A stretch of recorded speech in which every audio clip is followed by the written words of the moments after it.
আলহামদুলিল্লাহ, সমস্ত প্রশংসা সেই মহান আল্লাহ সুবহানাহু ওয়া তাআলার দরবারে, যে মহান আল্লাহ তাবারক তাআলা বড় ভালোবেসে বড় মহব্বত করে তার পবিত্র ঘরে আসার তৌফিক দান করলেন। সেই সাথে সাথে দিনের কিছু কথা বলা শোনার জন্য তৌফিক দিলেন। এই জন্য তার কৃতজ্ঞতা বা শুকরিয়া আদায় করি, প্রত্যেকে বলি আলহামদুলিল্লাহ।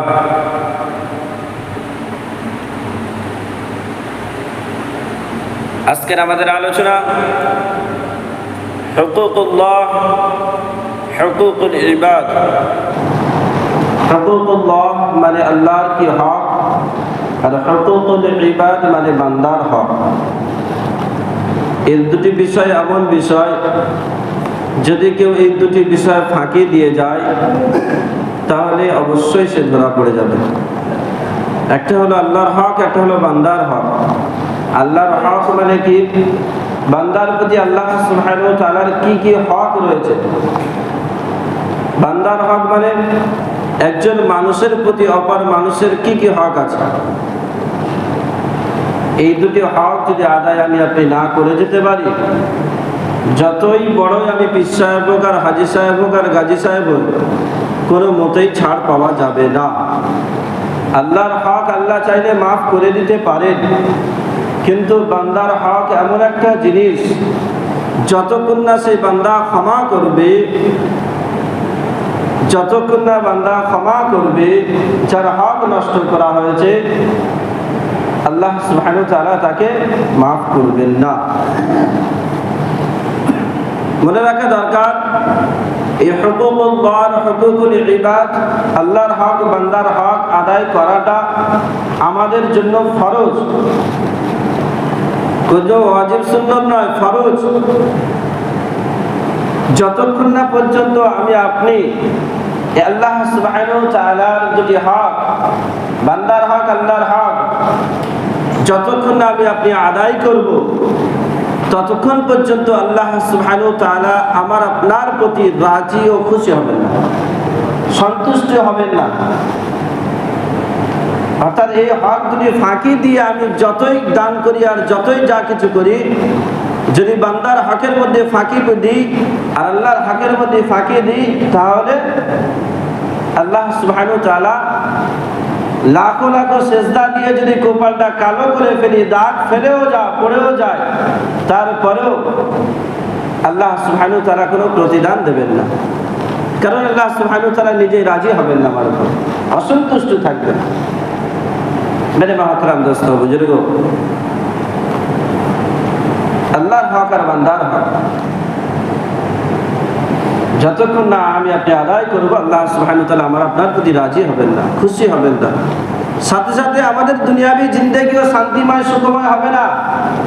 লোকে কটু কথা বলবে, লোকে গালি দেবে, লোক আমাকে দেখতে পারবে না, আমাকে ঘৃণা করবে, ঘৃণার চোখে দেখবে, সমাজের কাছে আমি ঘৃণিত হয়ে থাকবো। আমাদের দুনিয়াবি জিন্দেগিটাও সুখময় হবে না, শান্তিময় হবে না। যেদিকে যাবো লোক ছিচি করবে, লোক লানত করবে, আমাকে অভিশাপ দেবে। দুনিয়ার জিন্দেগি তো শান্তিময় হবে না। এই দুটি হককে বুঝিয়ে বাস্তবায়ন করার জন্য আল্লাহ তাবারক তাআলা নিজের প্রিয় দূত হাবিবকে জমিনের বুকে পাঠিয়েছিলেন। আল্লাহ সুবহানাহু ওয়া তাআলা এই দুটি হক সম্পর্কে কি বলেন? আল্লাহ সুবহানাহু ওয়া তাআলা কোরআনুল মাজিদের সূরা নিসার 36 নম্বর আয়াত, ওয়া'বুদুল্লাহা ওয়া লা তুশরিকু বিহি শাইআ, তোমরা আল্লাহ তাআলার ইবাদত করো, তার সাথে কাউকে শরীক করো না। ওয়া বিল ওয়ালিদাইনি ইহসানা, পিতা মাতার সাথে সৎ ব্যবহার করো। এই আয়াতের পরস্পর আল্লাহ সুবহানাহু ওয়া তাআলা 8 ব্যক্তির হকের কথা বলেছেন। তোমরা আল্লাহ সুবহানাহু ওয়া তাআলার ইবাদত করো, তার সাথে কাউকে শরীক করো না, এটা আল্লাহর হক। ওয়া বিল ওয়ালিদাইনি ইহসানা ওয়া বিল কুরবা ওয়াল ইয়াতামা, এরকম পরস্পর 8টা বর্ণনা আছে। আল্লাহর হকের পরে বলা হয়েছে ওয়া বিল ওয়ালিদাইনি ইহসানা, তোমরা পিতামাতার হক আদায় করো, তাদের সাথে সৎ ব্যবহার করো। আত্মীয় স্বজন, এতিম মিসকিন, ঘনিষ্ঠ প্রতিবেশী, অনাত্মীয় প্রতিবেশী, সাথী সঙ্গী মুসাফির এবং দাস দাসীর সাথে তোমরা সৎ ব্যবহার করো, অর্থাৎ এদের হকগুলোকে তোমরা পুরা করো। তাহলে এই সংক্ষিপ্ত আয়াতের মধ্যে আল্লাহ সুবহানাহু ওয়া তাআলা গোটা মানব জাতিকে দুটি হক আদায় করার নির্দেশ দিচ্ছেন, আদেশ করছেন। সেই দুটি হকের মধ্যে সর্বপ্রথম যে হকটা আদায় করা আমাদের জরুরি, সেটা হলো হুকুকুল্লাহ, আল্লাহ সুবহানাহু ওয়া তাআলার হক। আল্লাহ সুবহানাহু ওয়া তাআলার হক বলতে কি বুঝি? আল্লাহ সুবহানাহু ওয়া তাআলার হক বলতে আল্লাহ সুবহানাহু ওয়া তাআলার ইবাদত উপাসনা করা এবং তার ইবাদত উপাসনা করতে গিয়ে কাউকে না শরীক করা, অর্থাৎ শিরক না করা, শিরক বিহীন প্রতিটি আমল করা, তার ইবাদত উপাসনা করা এবং তার আদেশ নিষেধকে মেনে চলা, এটাই হলো আল্লাহ সুবহানাহু ওয়া তাআলার হক। আল্লাহ সুবহানাহু ওয়া তাআলার ইবাদত উপাসনা করা, তার সাথে কারো শরীক না করা এবং তার আদেশ নিষেধকে মেনে চলা। ধ্যানের সঙ্গে শুনি, নিজের জিন্দগিতে বাস্তবায়ন করি, নিজের জিন্দগির সঙ্গে মিলাই যে আমি কি আল্লাহর হক আদায় করছি, বান্দার হক আদায় করছি। তো শুনি আর নিজের সঙ্গে মিলাই। তাহলে আল্লাহর হক, আল্লাহর ইবাদত উপাসনা করা, কাউকে শরীক না করা এবং তার আদেশ নিষেধ যেগুলো আমার প্রতি আছে, বান্দার প্রতি আছে, সেগুলোকে মেনে চলা। এবারে আসুন শিরকের কথা এসছে। শিরক সম্পর্কে আমরা অনেকেই জানি না। শিরকের দুটো ভাগ আছে, একটা হলো শিরকে জলি, শিরকে খফি। শিরকে জলি মানে হচ্ছে যেটা প্রকাশ্য শিরক করা হয়, মূর্তি পূজা করা হয়, আগুন পূজা করা হয়, এই যে প্রকাশ্য শিরক করা হয়, এটা হলো শিরকে জলি, মানে প্রকাশ্য শিরক।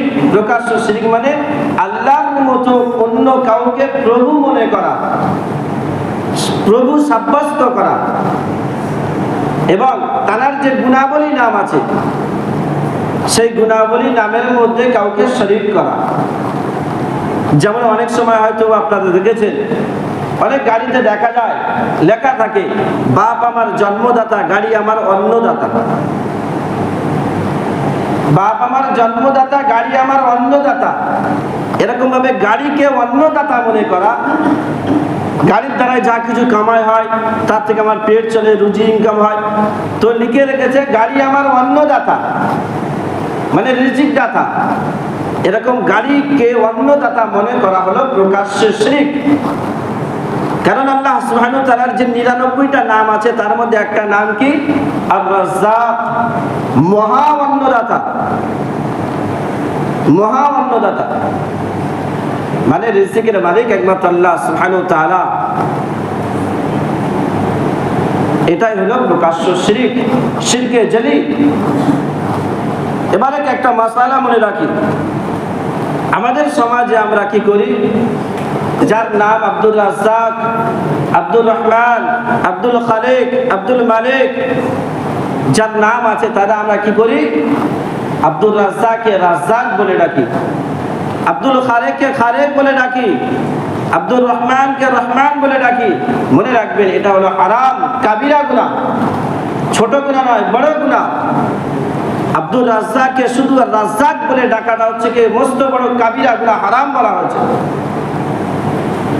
কারণ আর রাজ্জাক মানে একটু আগে বললাম মহা অন্নদাতা, সেটা হলো একমাত্র আল্লাহর জন্য খাটে, এটা আল্লাহর নাম। রিজিকের মালিক একমাত্র আল্লাহ সুবহানাহু ওয়া তাআলা। তাই যখন কোনো বান্দার নাম রাখা হয়, তার সাথে আব্দ যুক্ত হয়, যে আব্দুর রাজ্জাক বলতে হয়। যদি কেউ শুধু রাজ্জাক বলে, সে গুনাহগার হবে, ছোটখাটো গুনাহ হবে না, বড় ধরনের গুনাহ হবে, সেটা তার জন্য হারাম। আল্লাহ সুবহানাহু ওয়া তাআলা এর থেকে আমাকে আপনাকে প্রত্যেককে বেঁচে থাকার তৌফিক দান করুন। মেরে মাহতারাম দোস্ত বুজুর্গ, তাহলে এতক্ষণ আমরা শুনছিলাম শিরকে জলি সম্পর্কে, বড় শিরক, প্রকাশ্য শিরক সম্পর্কে। এবারে আসুন শিরকে খফি। শিরকের দুটো ভাগ বললাম, একটা হচ্ছে শিরকে জলি, শিরকে খফি। শিরকে জলি মানে প্রকাশ্য শিরক, আল্লাহর মতো অন্য কাউকে প্রভু মনে করা, শিরকে জলি। আর শিরকে খফি মানে হলো গোপনে ভাবে যেটা শিরক করা হয়, অর্থাৎ গোপন শিরক মানে রিয়াকারী, লোকের কাছে সুনাম পাওয়ার জন্য, সুখ্যাতি হওয়ার জন্য আল্লাহর ইবাদত উপাসনা করা, কোন সৎ কাজ করা, এটা হলো শিরকে খফি, গোপন শিরক, রিয়াকারী। মেরে মোহতারাম দোস্ত বুজুর্গ, আল্লাহ সুবহানাহু ওয়া তাআলা সূরা কাহাফের শেষ নম্বর আয়াতের মধ্যে বলেন, ফামান কানা ইয়ারজু লিকা রাব্বিহি ফালইয়ামাল আমালান সালিহা, যে ব্যক্তি চায় নিজের রবের সঙ্গে সাক্ষাৎ করব সে যেন সৎ কাজ করে, ওয়ালা ইউশরিক বিইবাদাতি রাব্বিহি আহাদা, এবং আল্লাহ নিজের রবের ইবাদতের সাথে কাউকে শরীক না করে।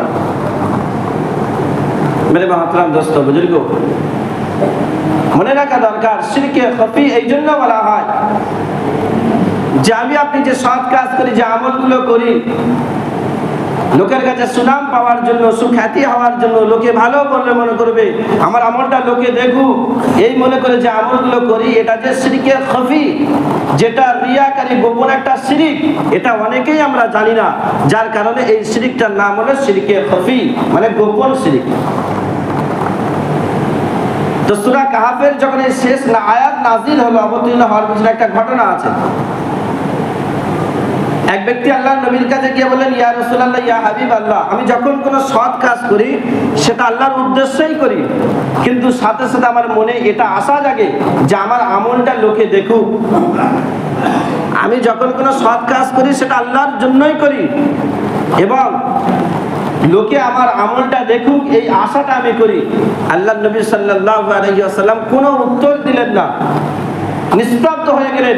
সঙ্গে সঙ্গে আল্লাহ সুবহানাহু ওয়া তাআলা সূরা কাহাফের এই শেষ আয়াত নাযিল করে দিলেন যে তোমরা নিজের রবের ইবাদত করতে গিয়ে কাউকে শরীক করো না।